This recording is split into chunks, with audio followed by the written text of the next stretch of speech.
नमस्कार. मी डॉक्टर सविता लांजेवार. माझ्या डॉक्टर सविता व्लॉगमध्ये तुम्हा सर्वांचं पुन्हा एकदा स्वागत आहे. आजच्या व्हिडिओमध्ये आपण पायांच्या भेगा, त्याची काय ट्रीटमेंट आहे, त्याची काय कारणे आहेत, घरगुती आपण काय उपाय करू शकतो, याबद्दल माहिती सांगणार आहे. तेव्हा व्हिडिओ शेवटपर्यंत नक्की पहा. ज्या विकारामध्ये पायांच्या तळव्यांना भेगा पडतात, चालणे असह्य होते, कधी-कधी त्यामधून रक्त येते, अ, असह्य वेदना असतात, यालाच व्यावहारिक भाषेमध्ये पायांना भेगा पडणे म्हणतात. तर आयुर्वेदामध्ये पाददारी असं म्हणतात आणि आधुनिक वैद्यकशास्त्रामध्ये क्रॅक्ड हील्स असं म्हणतात. तर याची कारणे काय आहेत, ते आपण आधी जाणून घेऊयात. पायांना भेगा पडण्याची काय कारणे आहेत? तर थंडीच्या दिवसामध्ये अधिक थंडी असल्यामुळे पायांना भेगा पडू शकतात किंवा उन्हाळ्यामध्ये अति गरमीमुळे शरीरामध्ये रुक्षता वाढते आणि त्या रुक्षतेमुळे, कोरडेपणामुळे सुद्धा पायांना भेगा पडू शकतात. सतत गरम पाण्याने अंघोळ करणे, गरम पाण्यामध्ये पाय सतत ठेवणे, त्यामुळे शरीरातील रुक्षता वाढण्याचे चान्सेस असतात. तसेच जे केमिकल्स वाले हार्श सोप असतात, त्या सोपचा वापर करून पाय स्वच्छ करणे, त्यामुळे त्या केमिकल्समुळे सुद्धा ड्रायनेस म्हणजे कोरडेपणा शरीरातील वाढू शकतो. काही लोकांची त्वचा ही ऑलरेडी ड्राय असते, खूप कोरडी असते. सहसा वात प्रकृतीच्या लोकांची त्वचा ही खूप ड्राय असते. त्यामुळे सुद्धा पाददारी म्हणजे पायांना भेगा पडू शकतात. ज्या लोकांची पित्त प्रकृती असते, अशा लोकांमध्ये उष्ण आणि तीक्ष्ण गुण वाढल्यामुळे शरीरातील उष्णता वाढते. त्यामुळे सुद्धा पायांना भेगा पडू शकतात. यालाच व्यावहारिक भाषेमध्ये जळवात असं देखील म्हणतात. शरीरातील वाढणाऱ्या वातदोषाच्या रुक्षपणामुळे तसेच पित्ताच्या उष्ण आणि तीक्ष्ण गुणामुळे तळपायाला भेगा पडणे बघितले जाते. म्हणून शरीरातील वातदोष आणि पित्तदोष वाढणारी जी कारणे आहेत, त्या कारणांमुळे तळपायांना भेगा पडू शकतात. तर इतर कोणती कारणे आहेत, त्याच्या व्हिडिओची लिंक मी डिस्क्रिप्शन बॉक्समध्ये देते, जेणेकरून वात आणि पित्तदोष आपल्याला कसा नियंत्रित ठेवता येतो याची माहिती मिळेल.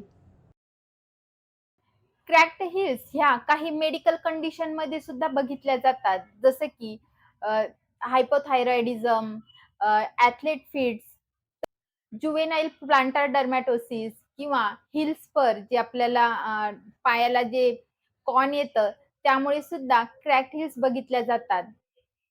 तर या सर्वांमुळे क्रॅक्ड हिल्स, पाददारी ह्यासारख्या समस्या उद्भवतात. ही समस्या खूप मोठी किंवा डेंजरस नसते. परंतु जेव्हा हिचा पाददारीची सुरुवातीला लक्षणे कमी असतात. परंतु काही दिवसांनी त्यामध्ये अतिशय वेदना होतात. बऱ्याच जणांना रक्त सुद्धा निघते. चालता जमत नाही. त्यामुळे अशा लोकांना चालणं सुद्धा असह्य होतं. तर यासाठी सुरुवातीला जर आपण ट्रीटमेंट घेतली, उपाय केले, तर त्याची तीव्रता ही कमी होते आणि त्या क्रॅक्ड हील्स आहेत, त्या लवकर जखमा आहेत, त्या लवकर भरून येण्यास मदत होते. आता आपण बघूयात, की आपण घरच्या घरी काय उपाय करू शकतो. तर आपले जे तळवे आहेत, तळपाय आहेत, ते कोमट पाण्यामध्ये थोडंसं मीठ टाकून 15 ते 20 मिनिट पाय असे भिजू द्यावे. त्यामुळे जो हार्डनेस आहे तळव्यांचा, तो हार्डनेस ते जे जाड झालेली स्किन आहे, ती थोडीशी सॉफ्ट होईल. त्यानंतर त्या ब्रशने एकदम हळूवारपणे जी डेड स्किन आहे, ती क्लीन करून घ्यावी आणि त्यानंतर आपल्या घरी जर खोबऱ्याचं तेल असेल, तर ते तेल लावावं किंवा कोकम तेल लावावं किंवा पाददारी मलम जे आयुर्वेदिक मलम औषध आहे, ते तुम्ही लावू शकता किंवा व्हॅसलीन असते, ती सुद्धा लावल्यामुळे ह्या जखमा लवकर भरून येण्यास मदत होते. तीळ तेल सुद्धा लावू शकता. त्यामुळे सुद्धा ह्या जखमा लवकर भरून येतात. रोपण तेल म्हणून आयुर्वेदिक एक तेल आहे, ते तुम्ही लावू शकता. त्या जखमा जर रक्त येत असेल, तर त्या रक्तळलेल्या जखमा सुद्धा लवकर भरून येण्यास मदत होते. तुम्ही आयुर्वेदिक औषधांपैकी कैशोर गुगुळ किंवा पुनर्नवासव ही औषधं घेऊ शकता. कैशोर गुगुळमुळे त्या ठिकाणचं जे पेन आहे, ते कमी होण्यास मदत होते. जर रक्तस्राव होत असेल, तो देखील कमी होण्यास मदत होते. जखमा झाल्यामुळे त्या ठिकाणी इन्फेक्शन होण्याचे देखील चान्सेस असतात. त्यामुळे ही औषधी तुम्ही घेतल्यावर ते इन्फेक्शन होणार नाही आणि त्या ठिकाणची जी वेदना आहे, सूज आहे, ती सुद्धा पुनर्नावासव यासारख्या औषधांमुळे कमी होण्यास मदत होते. आता आपण बघूयात, की जर तुम्हाला पायांना भेगा पडण्यास सुरुवात झाली असेल, तर आपण काय काळजी घेऊ शकतो? तर रोजच्या रोज जेव्हा आपण बाहेरून घरामध्ये येतो, तेव्हा आपले पाय स्वच्छ धुवावे. त्यानंतर 10 मिनिट कोमट पाण्यामध्ये पाय बुडवून ठेवावे. जर पायामध्ये कचरा गेलेला असेल, तर तो व्यवस्थित स्वच्छ करून घ्यावा. त्यानंतर घरच्या घरी तुम्ही तीळ तेल किंवा तुम्ही लावू शकता. आयुर्वेदामध्ये पादाभ्यंग म्हणून सुद्धा सांगितलं आहे. तर रोजच्या रोज पादाभ्यंग केल्यामुळे अ, भविष्यामध्ये पायांना भेगा पडणे यासारखे विकार होण्याचे चान्सेस कमी असतात. आपले जे पायांचे बोटं असतात, ते बोटं सुद्धा क्लीन करावे. बोटांची नखं वेळच्या वेळी कट करावी. त्यामुळे त्या ठिकाणी माती जमणार नाही आणि त्या ठिकाणी कोरडेपणा राहणार नाही. कुठल्या प्रकारचं मग इन्फेक्शन सुद्धा होणार नाही.